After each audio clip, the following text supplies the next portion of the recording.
तो बच्चों, आज बायोटॉनिक सीरीज में यह एक टॉपिक बड़ा इंपॉर्टेंट है सभी क्लास के लिए, चाहे वो नीट के बच्चे हों, चाहे वो नर्सिंग वाले बच्चे हों, चाहे वो पैरामेडिकल की तैयारी करने वाले बच्चे हों, एम्स पैरामेडिकल, और साथ ही साथ जो बच्चे टीजीटी, पीजीटी, केवीएस, एनवीएस और एमआरएस के लिए तैयारी कर रहे हैं, उन सब में यह एक टॉपिक जिससे कई सारे क्वेश्चन बनते हैं, DNA packaging in eukaryotes. DNA eukaryotes में न्यूक्लियस के अंदर क्रोमैटिन में पाया जाता है, लेकिन वहां पर वह बड़े ही कॉम्प्लेक्स तरीके से पैक्ड होता है। डीएनए की पैकेजिंग प्रोकैरियोटिक सेल में भी होती है, वह एक अलग टॉपिक है। हम यहाँ बात करेंगे यूकैरियोट्स की। इसको लोग रटते हैं, समझते नहीं है। तो डीएनए, पहली बात तो अगर हम बात करें यहाँ पर कि एक यूकैरियोटिक सेल में एक न्यूक्लियस होता है, न्यूक्लियस के अंदर क्रोमैटिन के धागे होते हैं, तो तुमसे पूछा जाए कि डीएनए यूकैरियोटिक सेल में कहां है, तो प्रोकैरियोटिक सेल में। बच्चों, मैं कई बार इस पर वीडियो बना चुका हूं कि प्रोकैरियोटिक सेल में न्यूक्लियस नहीं होता, लेकिन फिर भी न जाने बहुत सारे टीचर हैं जो बच्चों को बताते हैं कि प्रोकैरियोटिक सेल में less developed, fast nucleus, primitive nucleus, ऐसा कुछ भी नहीं होता। अब वहां पर डीएनए सीधे सीधे साइटोप्लाज्म में पड़ा होता है, लेकिन यूकैरियोटिक सेल में डीएनए जो होता है वो न्यूक्लियस के भीतर, भाई ये आपका न्यूक्लियस है, अब न्यूक्लियस के भीतर जो ये क्रोमैटिन्स हैं, उन क्रोमैटिन, इन्हीं क्रोमैटिन में, ये जो क्रोमैटिन है, ये क्रोमैटिन एक स्ट्रक्चर है जो दो चीजों से मिलकर बनी है, एक डीएनए और एक प्रोटीन। प्रोटीन भी यहां दो तरह की होती हैं। तो डीएनए कहां है? डीएनए यूकैरियोटिक सेल में जो मेन डीएनए हमारा है वह न्यूक्लियस के भीतर है, क्रोमैटिन के अंदर है। तो क्रोमैटिन एक स्ट्रक्चर है, क्रोमैटिन एक स्ट्रक्चर है, धागे जैसा है, वह बना है डीएनए और प्रोटीन से। तो डीएनए क्रोमैटिन के अंदर बहुत ही कॉम्प्लेक्स तरीके से पैक किया गया है। इसी को हम लोग पढ़ने जा रहे हैं, डीएनए पैकेजिंग इन यूकैरियोट्स। अब तो डीएनए कैसे पैक किया गया है? तो डीएनए की क्वाइलिंग हुई है। जैसे मान लीजिए हमारे पास एक पेन है और एक धागा हो, हम इस पर लपेट दें, तो इस तरीके से कई स्टेप में क्वाइलिंग के बाद डीएनए क्रोमैटिन बनती है। तो यहां पर हम बात कर रहे हैं कि डीएनए का एक लंबा सा, मान लीजिए धागा है, ये डीएनए है सपोज दैट। अब इस डीएनए को क्या किया गया है, हिस्टोन के ब्लॉक, ये हिस्टोन प्रोटीन के गोल गोल गेंद जैसे ब्लॉक हैं, इन ब्लॉक के ऊपर डीएनए इस धागे को, एक डीएनए जो होता है एक ब्लॉक के ऊपर दो राउंड कॉइल करता है, रैपिंग। रैप माने किसी चीज को रैप कर देना। तो हिस्टोन प्रोटीन के ऊपर डीएनए जो होता है दो बार रैप करता है। तो जो स्ट्रक्चर बनता है बच्चों, उस स्ट्रक्चर को ही आपके सब्जेक्ट में न्यूक्लियोसोम कहा जाता है। तो जो न्यूक्लियोसोम होता है, न्यूक्लियोसोम जो है वो पहले स्टेप की कॉइलिंग है। यानी न्यूक्लियोसोम क्या है? First step coiling. पहले स्टेप की जो कॉइलिंग है वह न्यूक्लियोसोम है। तो डीएनए में पहले स्टेप की कॉइलिंग या फर्स्ट स्टेप की जो पैकेजिंग है इन यूकैरियोटिक सेल, वह न्यूक्लियोसोम है। यानी क्रोमैटिन जो स्ट्रक्चर बनने वाला है आगे चल करके, उसका जो बेसिक यानी फंडामेंटल यानी एलिमेंट्री जो यूनिट्स है वो क्या है? न्यूक्लियोसोम है। तो टीजीटी वाले, पीजीटी वाले बच्चे ध्यान लो, अगर एलिमेंट्री यूनिट्स ऑफ क्रोमैटिन पूछते हैं आपके एग्जाम में, नीट में तो जो एनसीईआरटी में लिखा है वो आएगा, आपके एग्जाम में तो आपका आंसर क्या होगा? न्यूक्लियोसोम। सवाल बहुत सारे हैं, हम उन पर नहीं जाएंगे। हिस्टोन प्रोटीन जो होती है वह बेसिक होती है, और डीएनए कैसा होता है? डीएनए एसिडिक होता है। जो डीएनए का नेचर होता है अम्लीय, और हिस्टोन प्रोटीन का नेचर होता है क्षारीय यानी बेसिक। तो एक एसिडिक डीएनए बेसिक हिस्टोन के ऊपर लिपटता है। एक हिस्टोन ब्लॉक पर इस तरह के डायग्राम किताबों में बने हुए हैं, दो बार डीएनए की कॉइलिंग होती है, रैपिंग। क्लियर? अब न्यूक्लियोसोम भी सेकेंड स्टेप की कॉइलिंग में जाएगा। तो ये चीज आपके उसमें इंटर में नहीं है। तो जब न्यूक्लियोसोम कहते हैं, छह न्यूक्लियोसोम एक के ऊपर एक कॉइल करते हैं इस तरीके से।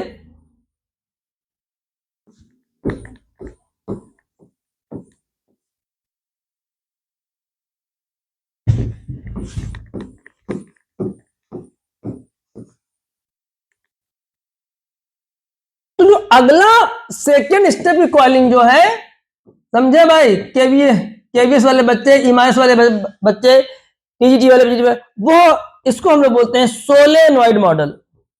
तो न्यूक्लियोसोम के बाद जो बनता है सेकेंड स्टेप की कॉइलिंग, सेकेंड स्टेप की जो कॉइलिंग है इसे नाम दिया हम लोगों ने सोलेनाइड। फिर सोलेनाइड, एक के ऊपर एक सोलेनाइड कॉइल करते हैं, एक के ऊपर एक सोलेनाइड, ये सोलेनाइड है।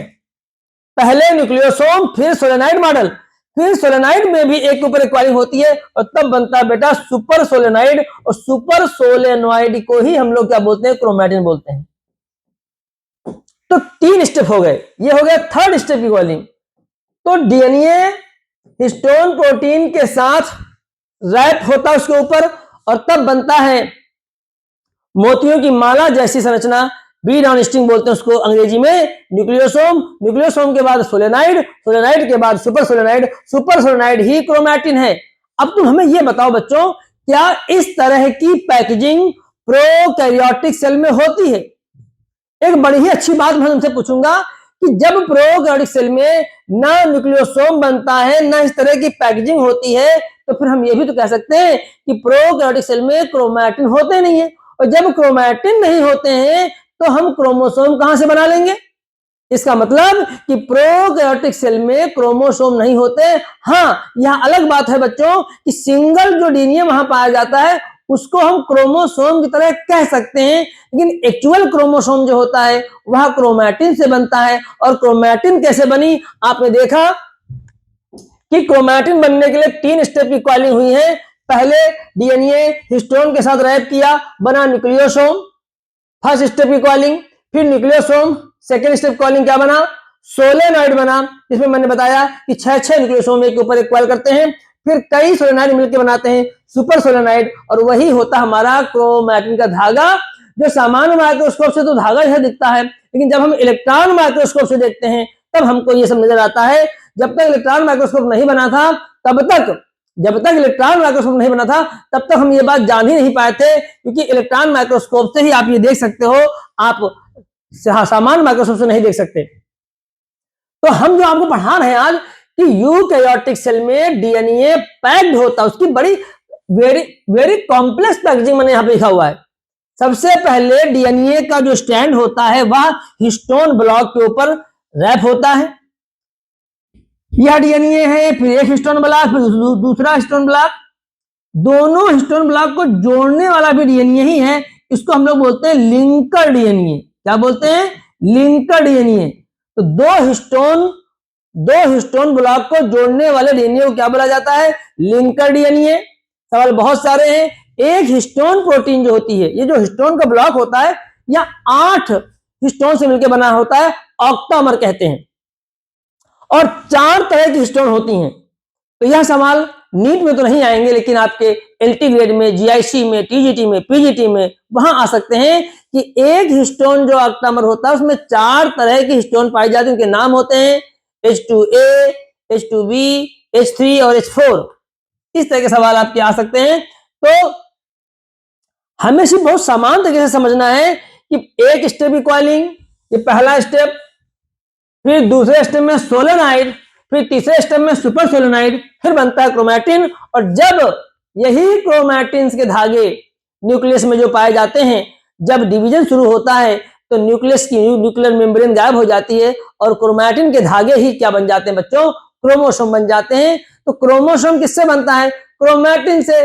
कब बनता है? ड्यूरिंग सेल डिवीजन, यानी कोशिका विभाजन के समय ही क्रोमोसोम बनते हैं। अन्यथा क्रोमोसोम आप न्यूक्लियस में नहीं देख सकते, उस समय वहां पर क्रोमैटिन होते हैं। तो क्रोमैटिन से क्रोमोसोम जो बनते हैं, क्रोमैटिन ही क्रोमोसोम बनते हैं ड्यूरिंग सेल डिवीजन, ये ध्यान रखिएगा। अब इस तरह की पैकेजिंग हमें प्रोकैरियोटिक सेल में देखने को नहीं मिलती। इस तरह की पैकेजिंग हमको प्रोकैरियोटिक सेल में देखने को नहीं मिलती। तो इसका मतलब होगा ना, जब ऐसी पैकिंग होगी तो ये जो क्रोमैटिन हमने यहाँ पे लिखा हुआ है, तो क्या क्रोमैटिन होता है वहां? क्रोमैटिन में, तो जब क्रोमैटिन नहीं होगा बच्चों तो प्रोकैरियोटिक सेल में क्रोमोसोम कहां से होगा? तो ये सब बातें पढ़िए, आप सब लिखिए एनसीईआरटी में। तो आपको सवाल क्या ध्यान रखना है कि यूकैरियोटिक सेल में the packaging of DNA is highly complex. Eukaryotic cell में डीएनए की पैकेजिंग बहुत ज्यादा कॉम्प्लेक्स होती है। डीएनए को हम ये कह सकते हैं कि वहां डीएनए जो है सुपर कोइल्ड कंडीशन में, वैसे ना आपने धागे को लपेटा, फिर लपेटने के बाद जो बना फिर आपने उसको उसके ऊपर लपेटा, और फिर जो बना आपने उसको उसके ऊपर लपेटा, 3 बार आपने कॉइलिंग की है, तो सुपर कॉइलिंग होती है एक तरीके से डीएनए की। यानी डीएनए वहां पर फ्री नहीं है, क्रोमैटिन के अंदर डीएनए हिस्टोन के साथ पैक्ड किया गया है, हिस्टोन प्रोटीन के साथ। कुछ और प्रोटीन्स होंगी, वह क्रोमैटिन को क्रोमोसोम में कन्वर्ट करेंगी, जिनको हम लोग बोलते हैं NHC, non histone chromosomal proteins. तो क्या सीखा आप लोगों ने? यूकैरियोट्स में डीएनए न्यूक्लियस के भीतर क्रोमैटिन का मटेरियल है। तो क्रोमैटिन एक स्ट्रक्चर है जिसका माल यानी मटेरियल क्या है? प्रोटीन और डीएनए। क्रोमैटिन किसका बना होता है? प्रोटीन और डीएनए का बना होता है। डीएनए से जो ट्रांसक्रिप्शन होता है आरएनए का, तो आप आरएनए भी कह सकते हो, वहां पर पाया जाएगा। तो क्रोमैटिन और क्रोमोसोम इन दोनों किसके बने हैं? DNA, protein and some RNA. DNA protein की मात्रा ज्यादा होगी, डीएनए प्रोटीन और आरएनए के बने होंगे, चाहे वो आपका ऑप्शन क्रोमैटिन में दिया जाए चाहे क्रोमोसोम में दिया जाए। क्या सीखा आपने आज की छोटी सी क्लास से? कि यूकैरियोटिक सेल में डीएनए जो होता है, जिसे आप ऐसे बनाते हो, यह तो अभी आपका फ्री डीएनए है, यह डीएनए आपका फ्री है। कैसा है? Linear double stranded DNA. और यह डीएनए अभी इन हिस्टोन ब्लॉक के ऊपर, एक हिस्टोन के ऊपर डीएनए की रैपिंग लगभग 2 होती, पूरी 2 नहीं होती, लेकिन आप हायर क्लास में पढ़ाया जाता है लगभग 2 होती है, ना कि पूरी 2 कॉइलिंग। 2 से थोड़ा सा कम होता है।